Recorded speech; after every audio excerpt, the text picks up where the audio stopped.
the Stinky Popcorn Boys. We watch movies and eat popcorn.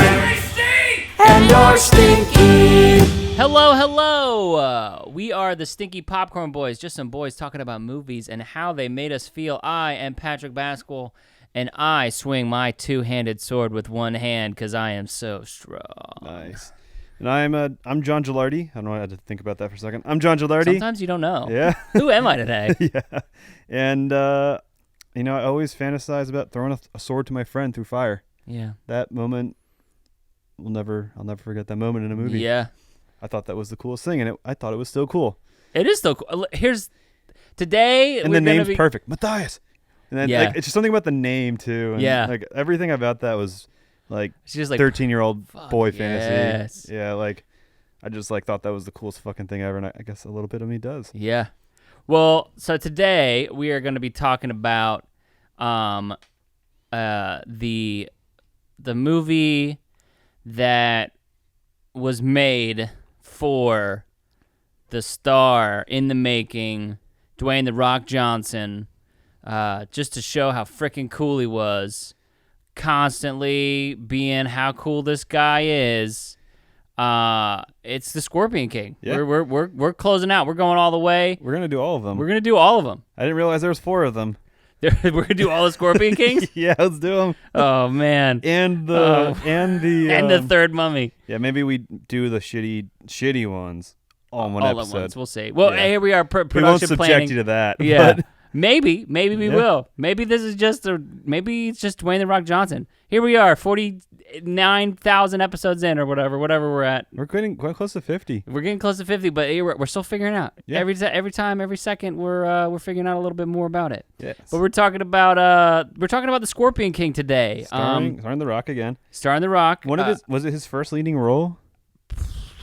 I would say yeah, because it was Probably up there. yeah. I mean, it's a straight to DVD or VHS. No, it wasn't. Oh, this one in the theaters? This one came out in theaters. Really? Yeah.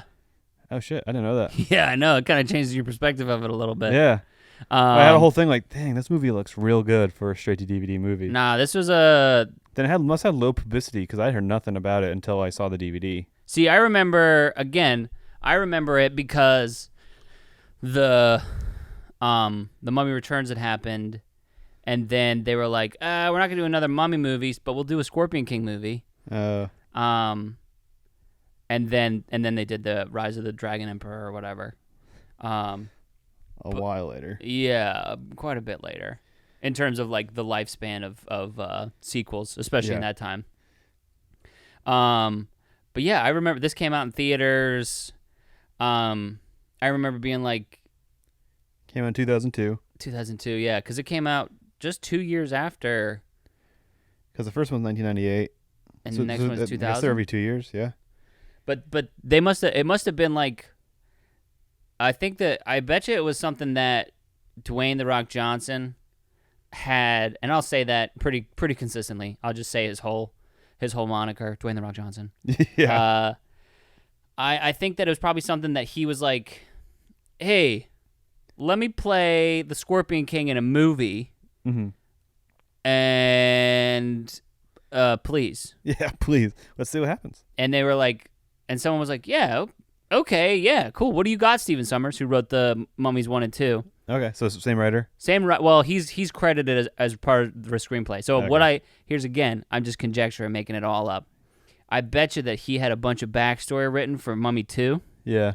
And they used a bunch of that to kind of put this together. To cannibalize that. Yeah. But so before we get deeper into that, talking about the Scorpion King and how it came to be and how it is the way that it is, you want to summarize it for us? Tell us what the sweet old movie's about. Yeah, so it's about Matthias and his little troop of Acadians.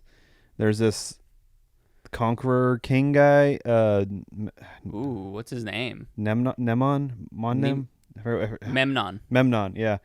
And he's kind of the big bad guy trying to conquer, and he's got this prophecy lady. Yeah, he's got the oracle, and his whole thing is he wants to achieve order. He wants to it's the classic kind of I want order and peace through control kind of guy, which is it's kind of we've seen these in a lot of movies. Yeah, we watched. But I actually bought him not being totally evil, just kind of megalomania power. But he like, Yeah. I think he actually believed. I don't know. I actually like that little bit. Like I believed him. Like that was pretty good. Okay, yeah. But and then so there's a tribe of these early civilizations trying to kind of sustain themselves and survive and not be conquered, and It's kind funny. of the story of them fighting the big empire. Yeah, it's funny because they've shrunk the world so much in this, like, because this is supposed to take place in like 5,000 BC or something like that. Yeah, just somewhere in the cradle of life, the Middle East somewhere. But it's they've shrunk. They've got like clearly Mongolians people. They've got Grecian people. They've got Nubians,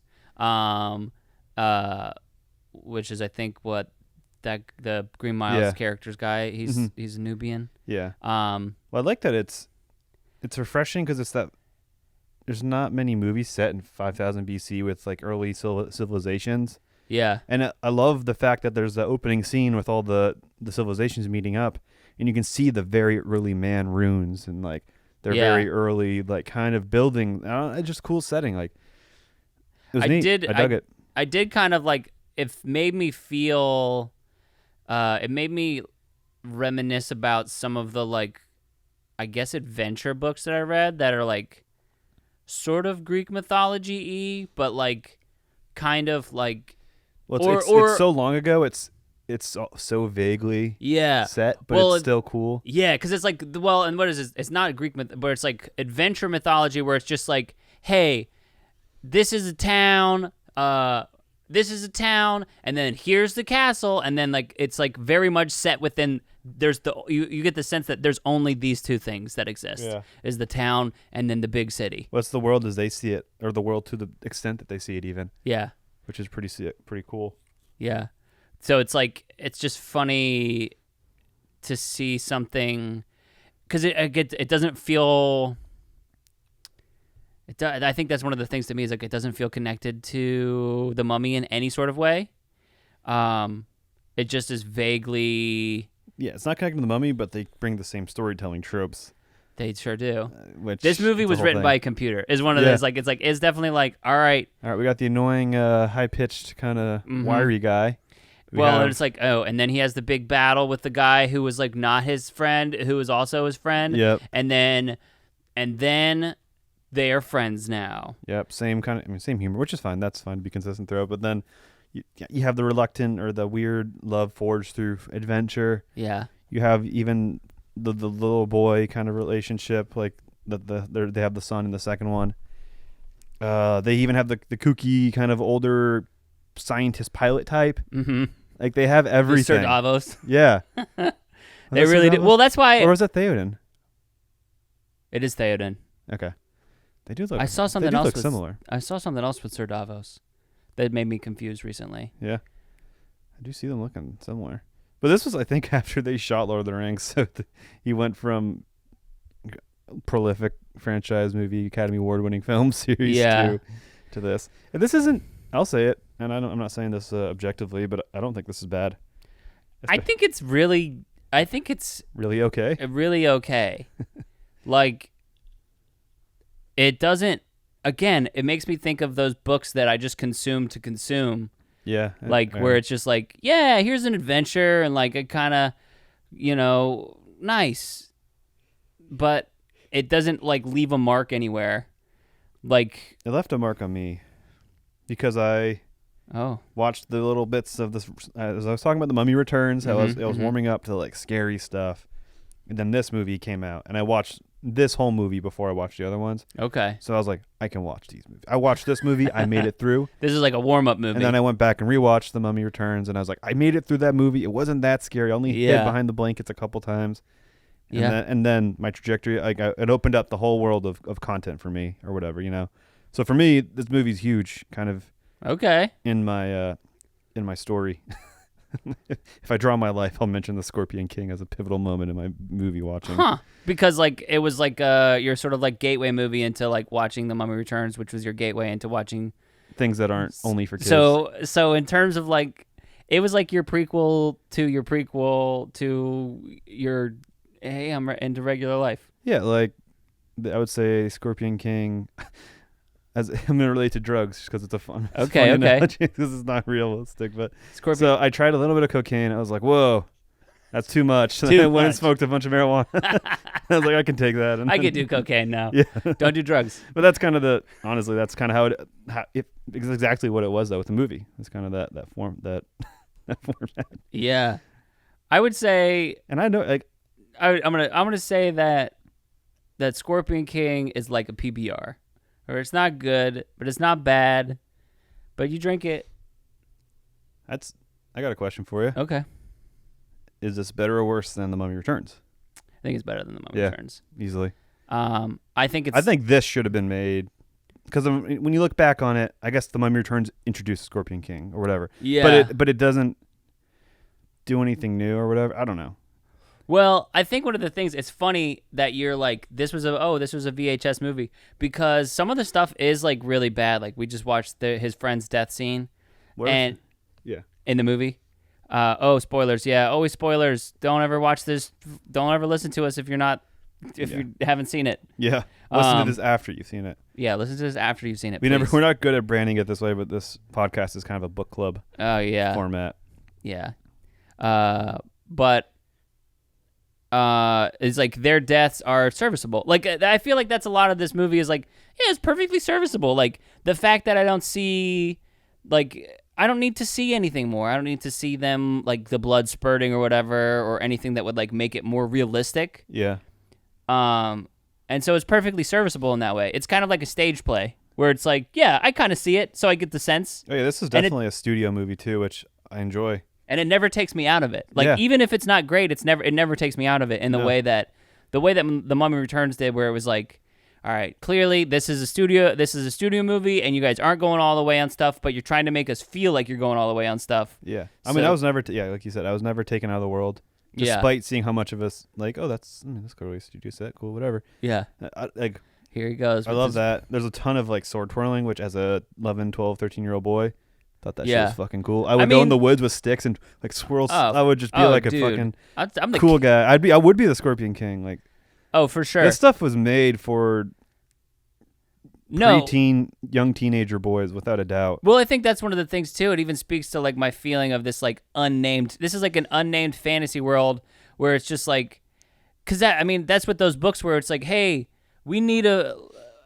Because I read so many of these books that were like fantasy, but it's just one book. It's not Lord of the Rings. It's not like, or like not Harry Potter, but it's just like, hey, we need sort of like some sort of like Greek, like hey, this kind of book is selling. Can you write us something like this? And like we can sell it, and then they just turn it out, and it's just like, here's a sorcerer, here's a prophecy, here's a strong guy who's unwilling to do the thing, but he's also just really freaking cool. Yeah. And it's like this is what this is made for, and it never pretends to be anything other than just like fun. And here it is doing the thing. I think The Rock's acting was pretty good for what it was. Obviously, there's a lot of like, that's a WWE guy for sure. Yeah. But it was it's hard because he's probably one of the most charming people on the planet. Yeah. So he could carry anything. But which is why I think that it's very interesting that they were like, oh, he's the bad guy in The Mummy Returns. Like he's the ultimate bad guy. Yeah. And then in this movie, he's like Indiana Jones. Like he's like The Rock. Like, he's what The Rock plays now, which is like sort of like goofy, straightforward, very strong. Yeah. He's not. It's so weird because how big he is. I don't think that I see him as a bad guy, which is funny because isn't his WWE or wrestling? Is he a heel? Isn't he a heel? I don't know much about wrestling. I think that he's a heel. I think they were like, hey, be a good guy, and then the audience was like, don't fucking make us think he's a good guy. He's a bad man. He's a bad guy. And they were like, all right, fine, he's a bad guy. I want like for the general audience, 8 to 10 episode miniseries about WWE history of the lore of the storyline. Yeah.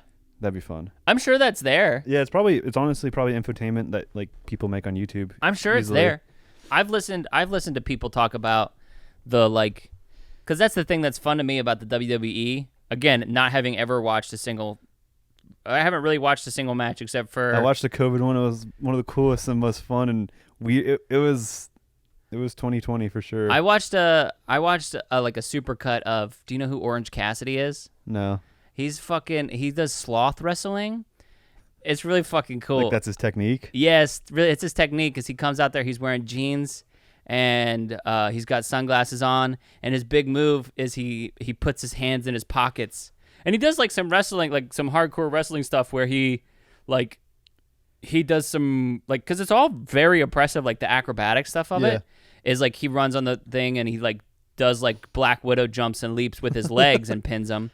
With his hand always in his pocket. With his hands in his pockets. Like that's his big move is like he puts his hands in his pockets, and it's very funny because like at the end of the day what that is, that's like fucking Buster Keaton physical comedy. Yeah. Like that's just some hardcore physical comedy stuff. Oh, I mean, in the last 3 to 4 years, my appreciation and understanding of what WWE actually is as a performance art Yeah. has completely turned around. Because I was one of those people like, it's fake, blah, blah, blah. And it was more so geared towards the Same. cliches I had of the fans. Yeah, exactly. I'll say it, rednecks who maybe thought it was actually real. Yeah. And I was like, you guys are idiots. This stuff's so fake. How can you like this? Yeah, but I don't know if that's why they like it, or maybe they're just way ahead of us. And I realize as I grow up, I realize it's not rednecks. Like my girlfriend loves and watches. Yeah. She's definitely not a redneck. So it's And we got our own prejudice there that we need to address in our own selves. yeah. Which again, I've shaken off in the last 3 or 4 years, and it's just like it's opened up a whole new world. I'm like, oh my god, this is awesome. Thing is, I don't know prejudice, like that particular prejudice aside, if I would have liked it as who I was 3 to 4 years ago. Yeah. But as I am now, I mean, love it. Also, we have it always in the background, but this also brings back the squirmy bug attack. Yeah. So there's a fire ant kind of execution scene. I won't get into the detail of it, but it's the same as the scarabs in the first 2 movies. Yeah. And it's just like that's like kind of the ultimate, like, really? They're just gonna keep Well, but if I guess the question is here is like, is that lazy, or are they doing homages? In the second movie, it feels lazy because they don't do anything more. Because that's one of the things that Marvel does, and other times when you see like a Quentin Tarantino homage to another movie, is that he's like, hey, here's the homage, here's the step that I'm taking it, because that's the thing is like, as you're watching that as like a filmmaker, you're like, oh wow, whoa, that's really cool. What if this happened next? Yeah. Like, what if this was the next thing that happened? And then as the filmmaker, you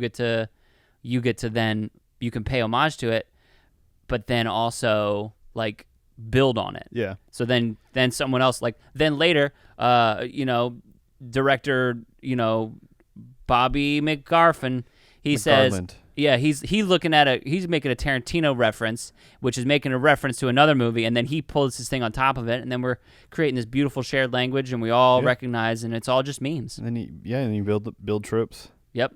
Pretty much Saving Private Ryan. Or there's a lot of movies that I've fortunately been able to watch most of them before, at least of my generation coming up. But there's a lot of movies that are fucking amazing classics, and if someone watches it too late, say a Fight Club or Saving Private Ryan, they're like, this sucks. I've seen this movie before, and it's like, yeah, but this one was the first one that did it. Yeah. I mean, yeah, there's a bunch of movies like that. Like, I mean, this is not one of them. The Scorpion King. The Scorpion King is not one of them. But I think going back to what you said, I agree. Like, I think this does it better as an homage, where the second one's lazy. Mm-hmm. And I think if the second movie didn't exist, this would have felt a lot more fresher, I guess. At least in my but why would recent this memory. movie exist if the second movie didn't exist? I just love the attention to detail, and then also like the haphazardness of it. Just because like her having those rocks, like there's various times throughout the whole thing where it's like, oh, it's just doing a thing, or oh, there's this thing happening, and it's very much like a science fiction movie where it's like, hey, this is happening, and don't worry about it because this is happening. Yeah. Because we're not focusing on it, doesn't matter. Yep. Well, it's not like which I like. Yeah. Like the openness of the even like just the whole world of like, hey, who cares where we are? Yeah, there'd be some movies I feel I'd have to explain it, or they would show it as this fantastical thing and then they explain it later because it's like it's realistic or whatever. I mean, not even close, but like Apocalypto like the way it addresses the gods and the sacrifice. I don't know this movie. I mean, I know the movie that you're talking of. But it kind of, I'm not making a commentary on the existence of gods, but the movie, the leaders, the chieftains, the scientists, the people look at stars. They understand the stars and their movement, so they use that and predict that to control the masses. So in the movie, they're doing a bunch of sacrifices, and then when they know that the eclipse is coming, and and so they use that as like a form of manipulation to the masses. Like, see, that's the real thing. We got it. And the sacrifice is paid off, so we're gonna be good. We did it.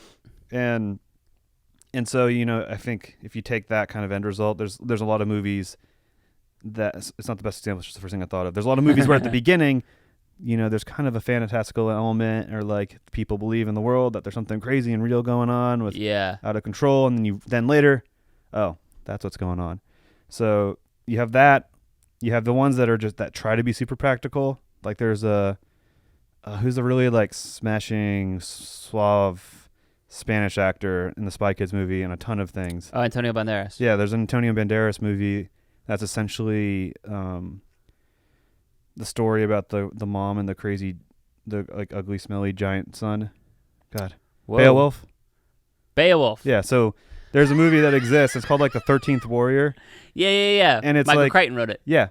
And it's like a super realistic take on that. Yeah. So you have that extreme, then you have the middle one, like my made-up apocalypto hybrid, and then you have this where it just owns it. Yeah. Well, I think that's so much more refreshing. What's the because the thing is sometimes I watch a movie and I miss it, and I'm like, where's the explanation of how things work? But in this movie, I don't give a shit. Yeah. And I guess I'm just like, why, John? Why does this movie? I'm like, yeah, whatever. This is where it is. It doesn't matter. I don't know, because I think, I'm thinking of the most recent those horror films, Hereditary and The Witch. Mm-hmm. How they both explain what's going on, but it's still fantastical. So that's like a weird hybrid kind of thing. But I also feel like both of those movies are both like within themselves, where it's like Hereditary, and we talked about this on the podcast, is like that was the effect. Like the important thing was not what the ritual was. The important thing was the effect of the ritual on the family. Yeah. And the same thing with The Witch is like pretty similar movies. I would say, man, I don't know. We can talk about The Witch is its own thing. Yeah, I watched it long enough ago where I didn't appreciate what I was watching. Yeah. I fucked up when I watched that movie, and I watched it by myself. But like I started it too late too. At like 11 o'clock at night. Gotcha, yeah. Which again, I'm a big old brave boy. Yeah. But it's not even that it's scary. It's unnerving just as it exists. Again, it's just such a slow, but it's like, yeah. And I remember that first scene again, as we're talking about the scorpion, that first scene, that frenetic scene where the witch is. Yeah. And I was like, oh my God, what the fuck? And if you've seen that movie, you'll know what I'm talking about. Yeah. I won't talk about it anymore in case you haven't, but you're ready. Yep. But I think I appreciate the sort of like the Babylon nature of this movie too, where it's just kind of like, again, sort of a story out of time where it doesn't, maybe it's because it doesn't try to have any connection with the movie, yeah. with the real world, I guess. Yeah, I think it feels fairy tale in that way, or again, like this is the city of Gomorrah, and air quotes, but as not the story. This isn't a realistic story. The story is setting in a version of Gomorrah, whatever. But I think I like the perspective it takes, because it's as if like these are the earliest civilization of men, and the way they're centralizing around cities and stuff. Like the world feels small, but like to them at that time, maybe it felt like the world's just so small, but things are coming together in a big way. So the big things feel like the big things. Yeah. And a huge existential over like in the existence of the entirety of the world to these people at this time. So you can have to them what feels like this huge world-ending event, but in the movie the stakes never really feel that high. Yeah. But they feel high to them. And I think that is a lot of the tone of the movie is just that in the setting. hard. I'm having a hard time vocalizing it, but it's a really cool setting, and it has a lot to do with the fact that it's 5000 BC and it's not as well known, and there's a lot more liberties you can take. The world was smaller to them, or maybe that's our understanding of it. But it also So- it's But it's weird. also big because there's tons of cultures in this one too. Yeah. Which makes it really interesting. I don't know. I don't know. It just seems so much more like it just feels so soft. Like there's something about it. Like maybe it's it being a studio movie. It feels like something that they like. It feels like a PG movie. Like again, it definitely feels like they. I think we talked about this for G.I. Joe, where it's like who was this movie for? Like this movie is I what don't G.I. question Joe this should have one. been. Yeah. Oh yeah. Where it's like this is for fucking 13-year-old boys. Oh yeah. It hit me so good. This is for 13-year-old boys who like to play pretend, and Dwayne the Rock Johnson is a big, strong man, and Pretty much, you watch this movie and you go run around the woods after and play the movie. oh, for sure, yeah, absolutely, Which I don't have a direct memory, but I know almost for a fact that I certainly did that. yeah. I didn't do with this. I did with like Lord of the Rings and stuff. I like had like a little wagon that I like filled up with stuff, And you and took like your brother around? Yeah, I took my brother around, and I had I had Ginger Snaps' lembas bread. I'm pretty sure I've already talked about this Yeah. on the podcast. Yeah, we're talking about siblings being like good sports, basically. Yeah, That yeah. was the how that came about. Is that Theoden? I'm pretty sure it's Theoden. Yeah, I think you're right. What was I watching when I saw Sir Davos in? What's his name? Isaac? Something Isaac? Maybe. I don't know. It doesn't matter. Yeah. It doesn't matter for this. But Well, I mean, we'll talk about The Rock, his performance. I mean, Which, I'll say one thing. I noticed a lot that he was getting beat up a lot, I did notice that too. and that was funny to notice that. Normally, you wouldn't notice, I guess, or it wouldn't be a thing you notice. But obviously, as his career's progressed and his superstar and everything's progressed, he has limits and stipulations in his contracts about how many punches he can take, Huh. and he can't fall on his back. The most he can fall back down on is sitting or on his butt. Huh. So it made that even more interesting to see in something like this, where he's like usually in a pretty easy, even fights. Yeah. And they're both like taking hits and flying around. But in The Rock today, he doesn't. And I was doing some research on it because I was curious about it. And it started with Vin Diesel. And then all these people came into the Fast movies, and then it kind of, Jason Statham caught on. He's like, yeah. And then The Rock eventually is like, yeah. Wow, I'm only taking so many punches.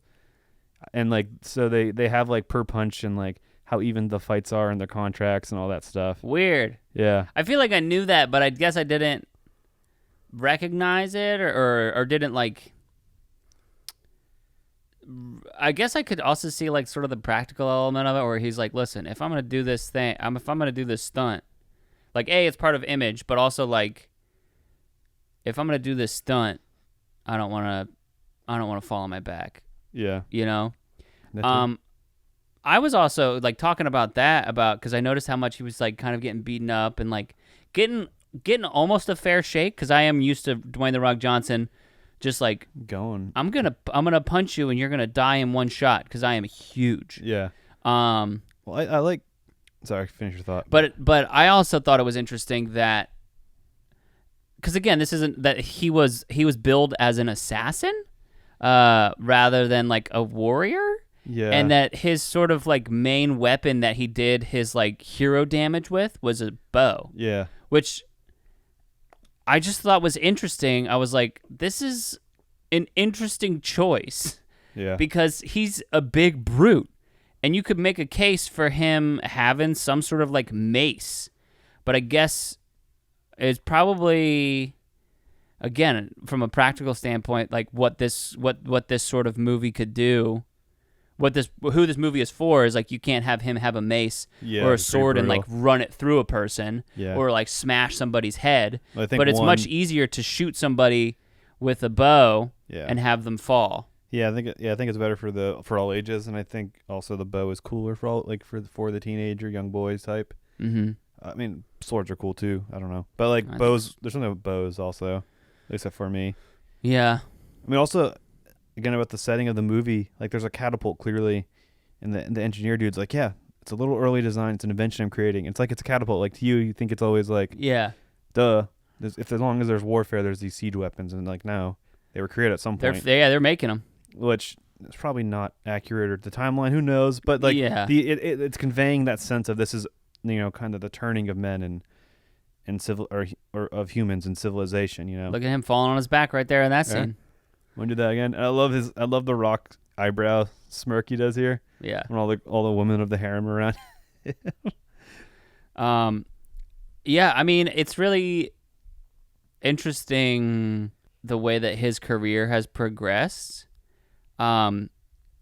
Because I can't think of maybe Tom Cruise, but I think that Dwayne The Rock Johnson is never gonna. He could win an Oscar. Fuck it, I don't know. He was really good in Pain and Glory. Have you seen Pain and Glory?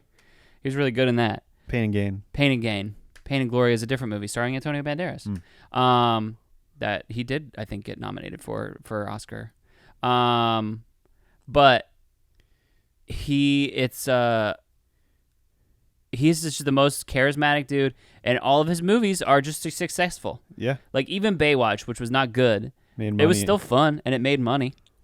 I can't think of a movie that I wanted to watch it. I was like, oh fuck, The Rock. Zac Efron, cool. Fuck, dude, yeah. I don't think I watched it maybe on an airplane once later on. Some bad reviews or whatever, but I think I watched it on an airplane too. But he's just like, I think he's like a modern superhero fantasy. It's kind of the roles he plays out. Even if he's a lifeguard, he's jumping through flames on a boat to save a man or whatever. But that's also, it's so funny because it makes sense that because he's kind of like a version of like the Golden Age movie star, where it's like they're talking about his like he won't play this sort of character. He won't play a villain. He won't. He maybe will play a villain or whatever, but it'll be on his terms because he wants to. Yeah, because because he is very much like. But then he has to accept taking an L. Yeah, but it's just funny those sort of like, because I've watched Once Upon a Time in Hollywood where they're talking about, hey, what are you doing, Rick? You taking? I'm talking again. Like you're showing up and fighting these heavies, and you're losing to other people on their shows. Like in that movie, he has a scene with Al Pacino, Leonardo DiCaprio. Have you seen it? Yeah, where I saw it once, Al Pacino is like, yeah, you go on these shows and you're the person who loses. You're the big guy that people recognize and that loses to these people. When are you gonna win a fight? When are you gonna win a fight, Rick? And it's like that same sort of like low key career posturing, where it's, I don't know, it's interesting. Well, I was thinking like, because the article I was reading was like, no one wants to see a loser, and it's like, I wonder if that's what the masses or the average audience viewer feels like. No wonder, obviously, people are so butthurt about Luke Skywalker. Yeah. Or whatever. And I personally like to see a flawed hero. I like to see failure. I have a thing. Because I'm not perfect, and I know no one is, and you relate in that, and then the resurgence, the hero's journey. Yeah. When you see that, then I don't know, it gives hope, it gives inspiration, whatever. Well, that's the whole thing about the hero's journey, is that you have to lose so that then you can gain your biggest strength. Yeah. And there's like a big thing in in improv. This is my basis, but like, if you can play the loser, if you play the loser in the fight, if you're the person who got cheated on, you have so much more to pull from, and so many more people are going to like you automatically because they want to see you win.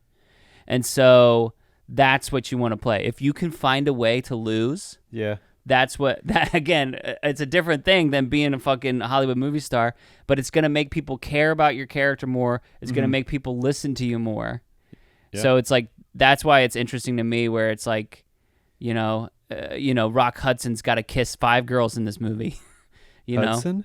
Rock Hudson, he was a movie star in the 50s. Oh, that was a deep pull. I thought obviously Rock. I thought like you messed up the name Johnson. I was no. Rock Hudson was a movie star in the 50s. No, who was the? That was a big What was the pull. movie you were watching recently? Oh yeah, Channing Tatum had like 3 girlfriends in the first 10 minutes of My House Down. I don't see him being a diva, but who knows? I'm sure they all have like something in their contract. Yeah, I think you have to almost just to have that control. It's like kind of like I think Uma Thurman, again, same article, she had to have the best facilities to chill in. Yeah. Like no one could have better places to chill than her on set. Yeah. Well, I mean, and Stuff that's like that. it's a like have you seen Miss Maisel? No, the Amazon show. It's an Amazon show, but they're like she's like negotiating her contract for a tour thing. Spoiler, she gets a tour, I guess. I don't know. Doesn't mean anything to me. You're good. But they're like, you got to have a writer, you got to have a weird thing so that people are like, they're the star. And so she asked for like 1,000 teddy bears in all of her rooms as she goes on tour or whatever. And it's like, I wonder how much of that is like a flex. I don't know, man. It's such a weird. What would be your thing? Your one odd stipulation? Am I like my writer? Yeah. Man. Chipotle all the time. No, because I can already get Chipotle all the time. See, that's the thing is like I feel like some of that stuff where it's just like, well, I'll just get that. Yeah. What would I would just want to be liked. I want my performances to be. That sounds so sad. I want to be very like you were talking about the down and the up. I want to be very liked and sympathized. Yeah. I think would be my stipulation. Like as your character, you mean? Yeah. Yeah. I want to be very liked and look very cool at the same time. Yeah. That sounded so sad. I just want to be liked. That's all I want in my contract. I was like, you want the people on set to like you? Yeah. Who do you want to like you? No, the character. I would. Shit. I don't know. Come back to me. Keep talking about other stuff. All right. Well, it's funny. Speaking of the hero's journey, he doesn't really have a low point. I would say the low point is when he gets stabbed with a scorpion poison arrow. Yeah. And then he almost dies, but he just doesn't because he's a badass. Well, because she gives him her magic or something. Yeah, like that. yeah. And then he becomes a scorpion. I don't know. Like that's his lowest of low. And also, she doesn't even get kidnapped. Like she leaves in a selfless act. Like I would maybe say that's a low point. I guess his brother died in front of him at the beginning.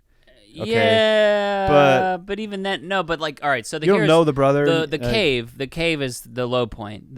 As far as Joseph Campbell's hero's journey, the cave is supposed to be your low point. It's a 12 step journey, and that's like 8. So in terms of like, so the Star Wars is a perfect fucking example of the hero's journey. Yeah. And where does the cave come in? It's the literal cave. It's the cave of dreams where he cuts off the thing and it's his own face. It comes towards the end of our second. So it's like 7 or 8, I want to say, is the cave. And it's the facing of your deepest fear with the facing of the self or whatever, which again in Star Wars he literally does. Yeah. And he never has, again, this movie he never does anything close to that. This is like a facsimile of like he's always going to win. Yeah. You know? And you like, even he says I make my own destiny or I just try really hard or whatever he says. He says something that's like, well, they allude to the fact that he maybe is a bad guy, or because she's the Oracle at the end. And he's like, I just want peace and prosperity. I'm gonna be a good ruler. Yeah. He's like, there won't always. And she's like, well, I mean, we'll see. She kind of just said like, but he's like, okay. And he smiles like, then we'll just make our own destiny, whatever that means. Just do it, baby. I think that's the most they address the movie is we'll like, see wait a minute. We'll see in 2, 3, and 4. Yeah, I want to see where they go. How they make him a bad guy. See how trashy these movies are. Oh man. I would probably want my character to wear cool clothes. Yeah, you want to be a trailblazer. Yeah, I would want. Then you could parlay that into a fashion line. You could be like, he knows clothes. Yeah. Even though like the costume designer picked it. Or yeah, whatever. I don't want to pick out the clothes because any clothes that I would pick out would probably be awful. But I would want to. Oh, that's one of the things is I would want to keep some of my props. Yes. Yeah, actually. You can't change yours. No, that's mine. You can't change. In this imaginary scenario, you can either be liked or you can keep some of the props. But if I realistically, I would probably be like first right of refusal on props. Which is the same thing. But just means you can cherry pick the cool shit. Yeah. Yeah, I'm trying to think of like other stuff that like if I was, because it would depend based off of like what the role was or whatever. Like if I was had to smoke cigarettes or something like that for a role, I would be like, I get to pick out the cigarettes. Yeah. Because one time I did a short, and I've already talked about this on the podcast. I did a short where the guy was like, "Hey, these are the cigarettes that I have." Also, I know on a real movie set they don't actually smoke cigarettes. Yeah. But he was like, "They're menthol. Is that okay?" And I was like, "Yeah, it's fine." And then I developed like a bad cough because I chiefed so many menthol cigarettes. Oh God. It was awful. Yeah. But Sounds so about another right. thing that I noticed, because there's a lot of little moments in this that are like, oh, they made this like sort of like kid friendly Yeah. ish, where they're running out of the city and he surprises her while she's taking her sorcerer's bath or whatever, Yeah, and she's covered. and it's like, But again, that's like perfect for the. no, it's perfect for the age group. But when they're sliding out of the Yeah. little sewer thing, and they're sliding out, and the rock hand covers her butt crack. If you notice that, I noticed that he covered her butt crack with his hand. Interesting. Yeah. But in like a, not in like a I'm touching your butt, like a I'm covering your butt crack so that we don't have to see that you're wearing probably swimsuit bottoms or whatever. Wait, rewatch.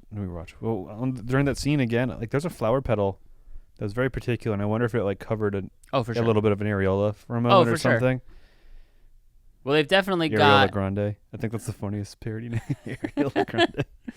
I mean, they've definitely got her in pasties and hair attached to her breasts. And it's fine. I think That's not. that's I don't think we're what's saying not that's a fine. problem. Yeah. Okay. Why I say that is it's not fine when what they did in that Tom Hanks movie on Disney Plus. That is not okay. Just show a butt. Yeah. Just Or show. just don't put it in there. Or fuck it. Zoom in. I'll take the graininess. Like. Yeah. But like the weird hair monster in the girl's butt when she Yeah. runs in the beach water it's bad. Also, it's just weird. Let's go ahead and talk about. It's just so weird that we have sexualized the bodies so much that it like creates. It creates. Like it's almost like the thing of like, oh, you can't have ice cream until this time. It's like, well, now I want ice cream all the time. Well, you that's know, the age-old thing of like in America, violence. You're exposed to violence more often and whatever. yeah. Where in America, you're sheltered and Don't show whatnot. that lady's butt crack. Yeah. And it's not like butts are inherently sexual. Yeah. Like you poop out of them, bro. Yeah, you sit on them. You sit on them. It's just the tops of your. It's like it's a funny thing. Like I mean, I remember I've been all over Europe as a kid and just on TV, just be like, there's a butt. yeah, it'd be like their public. It'd be like their CBS. It'd be a TV show. There's naked people and it's whatever. And like they're Us Weekly. They're like their magazines. There's just naked people. Like it's just like whatever. And this is a whole other kind of shindig of mine is that the reverberation of things through history and how much they matter and that people don't think about them. Like our country was founded by prudes essentially with the Puritans. Yes, dude. And that matters. This is my big thing. That's why. You can argue that's why butts and stuff. Well, and also we're so sheltered from. And you could also take it even further. That's why we have such an issue with like women's rights and stuff, and they're so repressed. Is because the people who came over, the Puritans who came over, had fucking extreme ideas. Yeah, like that's the thing. It's like they came over because they were too extreme for the mainstream religious people, and that's the people that founded our country. That and fucking people who were trying to make a bunch of money so that they got people out of jail in order to fucking farm their thing so that they can make money. Not so that they could ever be here, so that they can make money. So we got people who are prudes and we got people who only want to make money. And that's where our fucking country is now. Yeah. That stuff matters. It's insane. And I think it's just important to acknowledge, and I think it's important to acknowledge the things we have going on today and understanding them. Whatever it is, I'm not talking about anything in particular. I just like that shit matters. I don't know. No, history. I mean, history in general. Yeah, history makes it. History reverberates. How connected things are is insane. Even and no commentary because I don't even know. I know 5% of it. I'm only speaking it because I saw Munich recently. But that whole thing, how interconnected and how deep and how far back goes, and all the things of Europe meddling in the Middle East and like. Putting like a colonization, like all these things, and how that impacts other people, and then how that impacts how these other people interact. Like it's just like and and we still have that going on today, whatever it may be, and it's just insane. I mean, you can go even further back, and like and that's the thing is like even with Munich is you can go further back. You go to World War II. I wasn't Like, even addressing the Nazi and the Jewish people relation. I was just talking about the Middle East. And yeah. whatnot. But it's like, and then it goes back, like, because like there's no everything is dominoes, you know. It's like that's I think one of the best examples of that is World War One. Yeah. Where it's like World War One, and I'm vastly truncating this and not doing it justice. Mm-hmm. But World War One is essentially you have a bunch of you have a family tree that is like the Wilhelm was part of the he was like the cousin of the thing. So they're all like cousins and stuff. So it's essentially a bunch of like infighting, and like what the treaties and stuff were built off of was like decades of sort of like familial infighting from this one family that was set in England that now was the King of France, was the King of Russia or King and Queen of Russia, and like all over the place. Yeah. Again, I'm butchering this badly, but it's like it's familial infighting that led to these treaties because they were little petty things. So then when something real happened and they felt like they had no other recourse but then to start a war where the technology had vastly outpaced because of bullshit treaties to like satisfy like, oh, you dissed me at a dinner party and you didn't show up to these 3 family events that I set out for you because I set it out good. Well, guess what? I signed a treaty, and if you ever fight us, we're going to fight you. Us, all 3 of us are going to fight you. Yep. And then something real happened, and they had to do it. And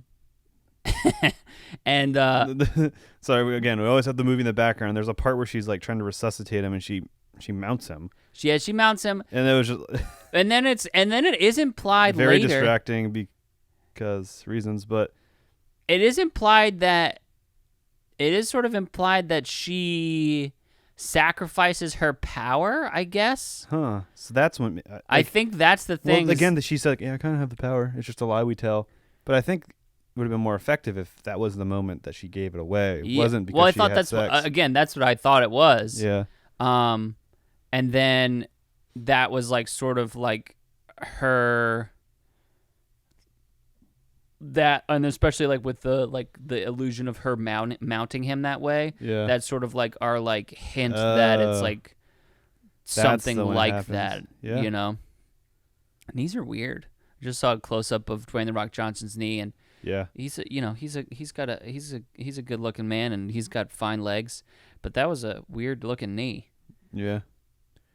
Knees are weird. I'm looking at my own knee. There's a subreddit community of people who love like fat knees. Huh.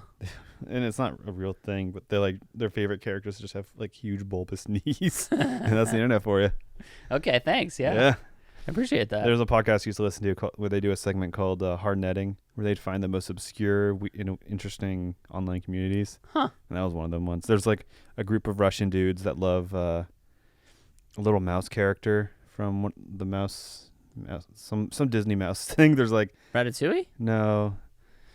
There's a lot of mouse characters in Disney stuff. Her name's not like Hatchet, not Ratchet. I don't know. It's just like there's so many communities. There's one dude who kisses his grandma's corpse, like really like if you think the Tom Brady kiss is weird, he does that with his grandmother's corpse. There's a video of that, and there's a whole community that came off of that video of like. I kiss my grandma's corpse. Like that's the community, not me. Oh, wait, what are you saying? You're like, hold on, Pat. What are you saying right now, bud? I figured maybe kissing the forehead at a wake, but like this was like starting to decompose. Like I think what it is he exhumed her body. Why is there a video of this? I don't know. He obviously was not okay. Okay, yeah.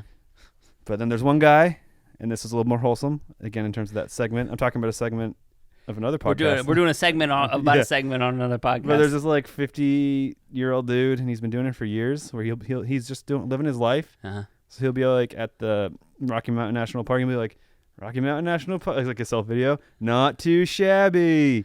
And he'd be like, we're at a grocery store.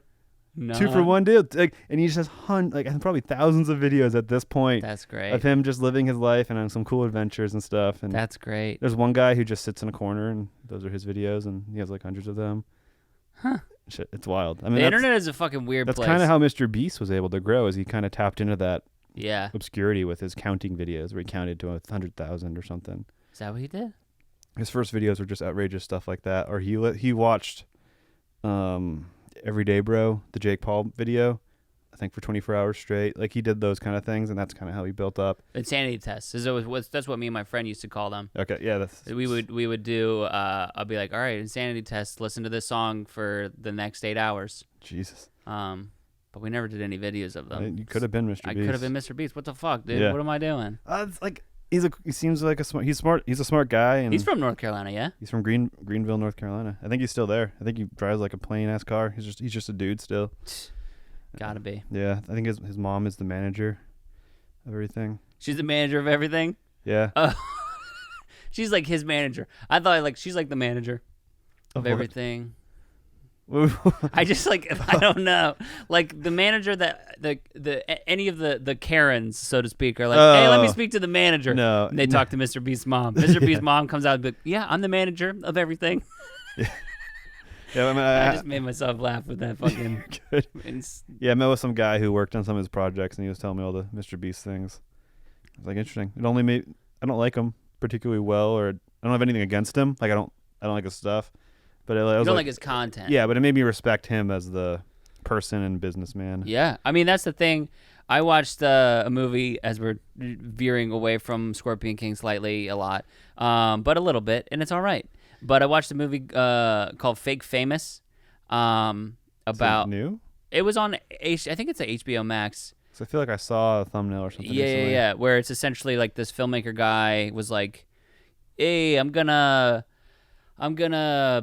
see if I can make these people influencers on Instagram," and he like sort of did, but like it's honestly I have feelings on that as well, where it's like he didn't really go all the way with stuff, and like he let 2 people drop out and only had the one person, but they kind of went into it a little more, and it's like, yeah, it's all fake, but also they do work. Like Influencers? Yeah, influencers. Like, I guess I don't like it, but in some small way, I respect like the amount of work that it takes to be an Addison Rae, Yeah. or even a Logan Paul to some extent, where it's like you gotta continue to find the next thing. Yeah, and you're always also in the scopes, and people looking for you to fail. And you have to you always have to put out content. Yeah. Constantly. I mean, the mental health training these people. Like it can't be fun. And I imagine that's like why, Jake Paul and Logan Paul are like, let's just fight people now. Yeah. Let's just fight people. I think they're just continuing their they're just trying to make money, and I think they're just trying to make as much money as they can in case it all falls apart. Yeah. It's interesting. Like, there was a time in the early mid 2000s where there would be a new social media thing, or there would be a new website As it was like being discovered yeah, or and created. they would kind of disappear. Mm-hmm. So like MySpace is the biggest example, or Friendster. Like they came and went. And so when Facebook and all pretty much everything you use today, when that came out in the late 2000s, early 2010s, I got 2018s, whatever.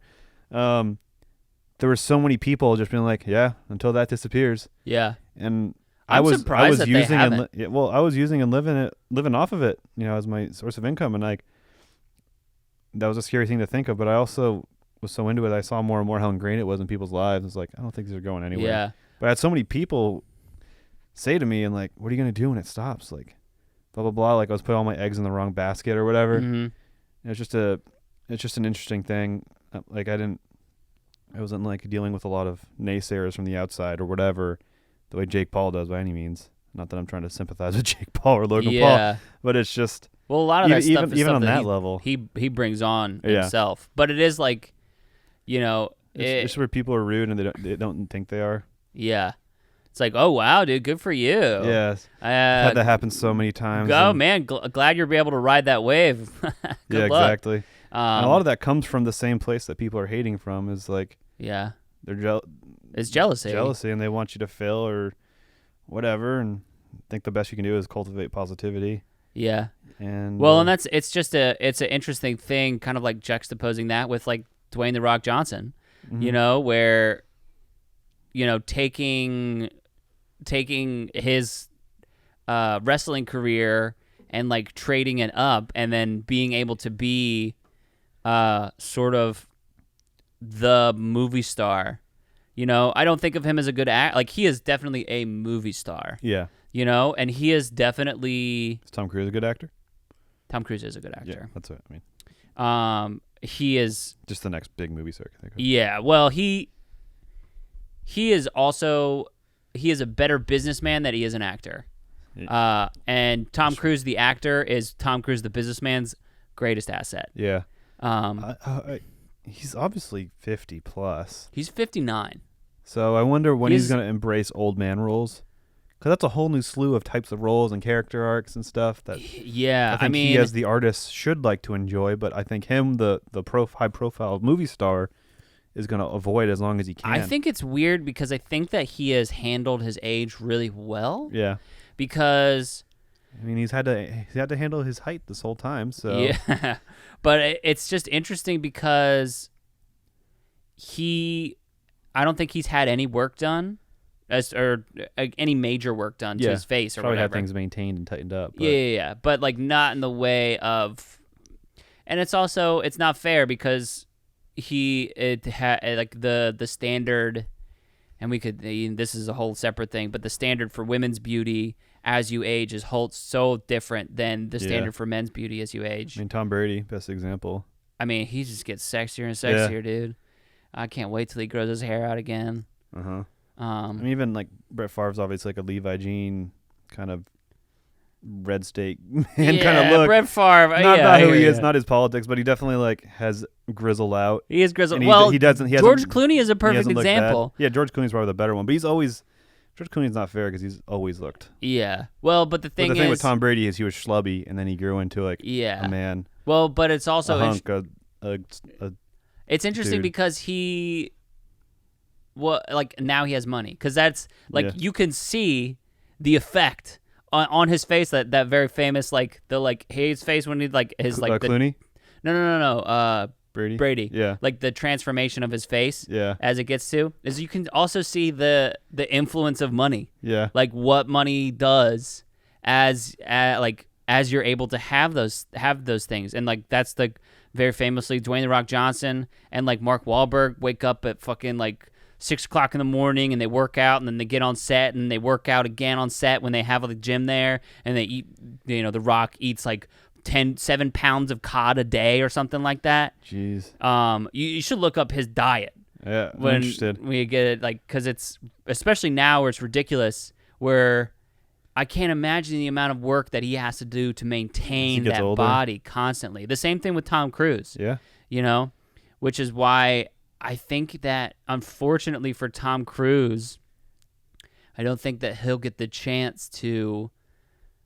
I don't think that his body, like the work that he's done, like literally just like either like the steroids and like the like just physical constant work that he's done. Yeah. Like he's never gonna have your traditional old man body. He's always gonna be wiry. He's always gonna be muscly. Yeah. I think there will come a time where he won't be able to. Tom Hanks has definitely been there for a minute. Yeah. Well, Tom Hanks is like an actor. Yeah. Who was a movie star. See, that's I want to see Tom Cruise be old man. Yeah, I don't think that he'll get to that. And I agree, and I think that's interesting. That makes it even more interesting. What are we gonna see? Because I just don't think that physically I would believe him. I could see him as like an older version of Tom Cruise, but right now I still think he's playing like late 40s. Yeah. As he is actually late 50s. Yeah. He kind of feels like he's playing late 40s. He's probably just going to maintain a. They did have sex. Yeah. He's probably going to maintain in the movie. In the movie.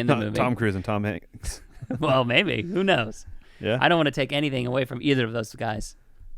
I do, in terms of speaking about his diet and his hugeness, I think the kind of practical, athletic, full body kind of, I can rock climb, I can run, I can do all these different things, kind of big, athletic. Yeah. Is way cooler and more practical and interesting looking and realistic looking. Yeah. Which The Rock is in this one. He's pretty big, but he's on that side of the spectrum. Whereas like Where now, today he's just big buff dude with like big spies like that. To me, that's not even a male fantasy thing, because my male fantasy of what I want to look like is just an athletic Greek kind of that kind of well, overall. it's The Rock now. Yeah. Like The Rock and the Scorpion King. Yeah, which Where it's just like, it's damn, cool he's to see. strong. Yeah. But it looks like he could also probably run like Myles Garrett. yeah, You know, he could probably also run like a 4.5 40. mm-hmm. You know, and maybe he could run like a 8-minute mile. Yeah. But like feel good about it afterwards. Like he's like, I'm just running 8 minutes. Yeah. That's my splits. You know, blah blah blah. Can do most athletic abilities just evenly as good, and that's like the big trend is being big. And I don't know if that's like The Rock's compensating. Like even Sylvester Stallone, kind of he's getting older, so it's hard for him to maintain. But there's times where he gets big, and it's just like a roided out. Well, rippedness. I mean, I'll say too is like having actual functional like fast twitch muscles Yeah. is harder than just like putting on those slow twitch like fucking Yeah. pecs and biceps, because having like So the practical stuff is easier than the non-practical stuff? no, what I'm saying is like the stuff. No, I think what I'm saying is, like the being big Yeah. is easier than being functional. Yeah, I think so too. That's what I'm saying. Yeah, and I think that's a big part of it, especially as he gets older. Because that's like a shorthand, like a visual shorthand for us to say, hey, this man is big. Mm-hmm. He is strong. Yeah. Rather than this dude, Memnon, who he's finesse. Yeah. You know?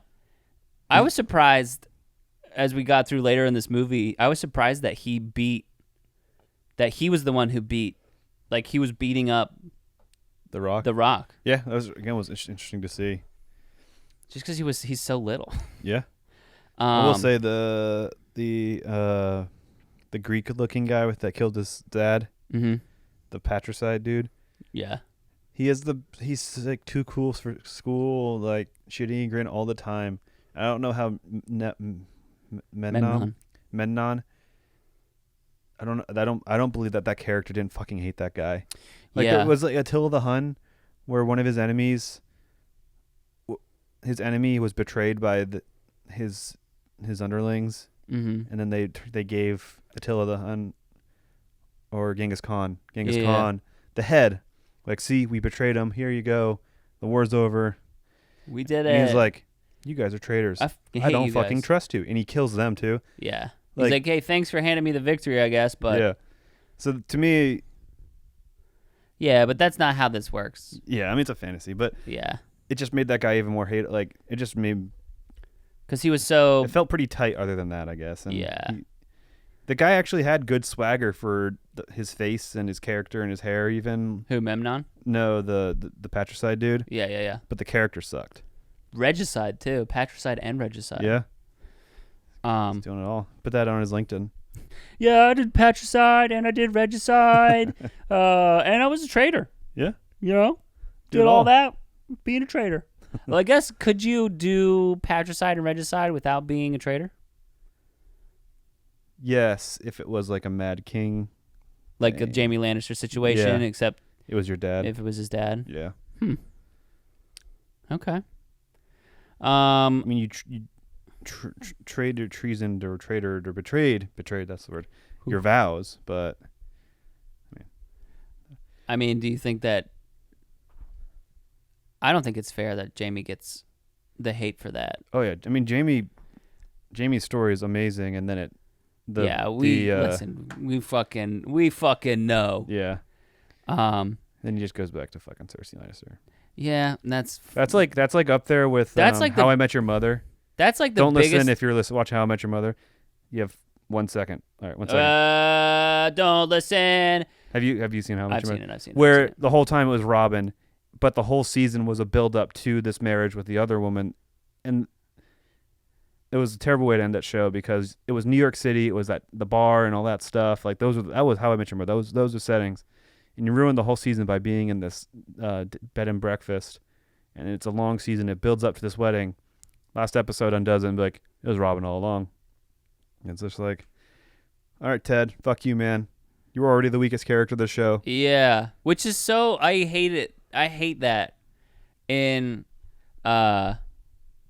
in shows when, like, especially sitcom shows, because that's a thing that happens all the time where it's like the lead character is the one that's the most like blank Yeah. and nothing. It's probably by design. It is absolutely by design, and I understand that, but I also hate it. Yeah. You know, like my favorite episodes of both of like How I Met Your Mother were the ones where it's like, you know, maybe Ted wasn't the great guy in this one. Yeah. You know, where man, that was a whole different. That feels like a whole different life when I was watching How I Met Your Mother. Yeah. I don't think it's a one I'll repeat watch. I don't even think I need to. Yeah. The only way I'd repeat watch if it was the partner who wanted to rewatch it. Yeah, I guess I would. I'd rather rewatch Gilmore Girls, honestly. I haven't seen Gilmore Girls. I'd rather rewatch Scrubs. You should watch Gilmore Girls. I've watched it 3 times. You should all the watch way through. Scrubs. No. Okay. I'll watch it if you watch Gilmore Girls. Okay, fine. But We'll do a competing thing where I watch Gilmore Girls Yeah. and you watch Scrubs. Well, like, obviously. We just live together for 2 months. Yeah. Oh man. Watch Avatar. Oh yeah. Oh, I had a fun podcast idea. Okay, cool. Yeah. Episode idea, not a whole new podcast. Okay. But we watched 4 anime pilots, All right. and See how different they are. then see which one you'd actually want to. Like, Okay. Yeah, I'll watch that, and maybe we watch that. Okay. I was thinking, Just give me 4 titles and I'll watch them. yeah, we'll do it. They're gonna be biased towards things I want to watch or have watched, but I will rewatch. Avatar won't count because we should watch Avatar. yeah. Which actually, current events. Did you hear about that? No, what? So you know Paramount Plus, Yes, I do. they're trying to jump into the game, but they're pulling out a lot of stops. So they're making a Halo TV show or movie or something, and then they made letting Guillermo direct it? Oh, that'd be cool.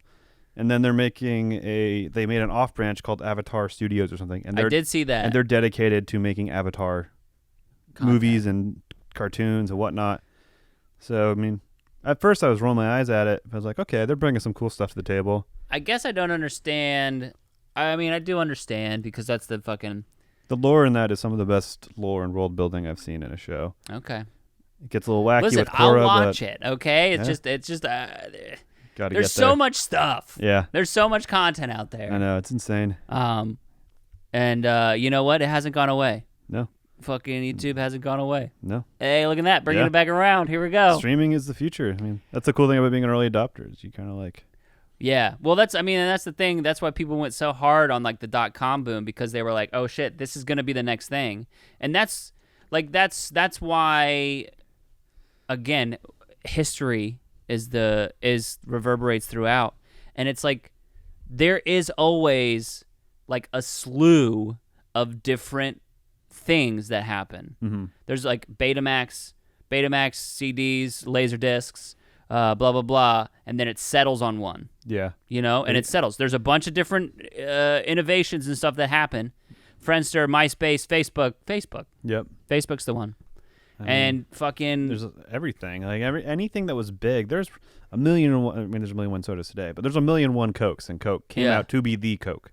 well, and then you know? and then it's funny too talking about movies where it's like, you know, Star Wars, and then they're like Flash Gordon, and they did a bunch of different like, hey, this is what people want, we're gonna make this. Like I was saying, how this movie feels to me, where it's like, oh, maybe it was Percy Jackson came out, and it's like, hey, can we do a book? Can we do a movie about Greek mythology? Can we do a thing about Greek? Yeah. This is what's selling right now, so let's all do it. Yeah. Which is again what ties in to another thing that we were talking We about. talked about screen options. Yeah.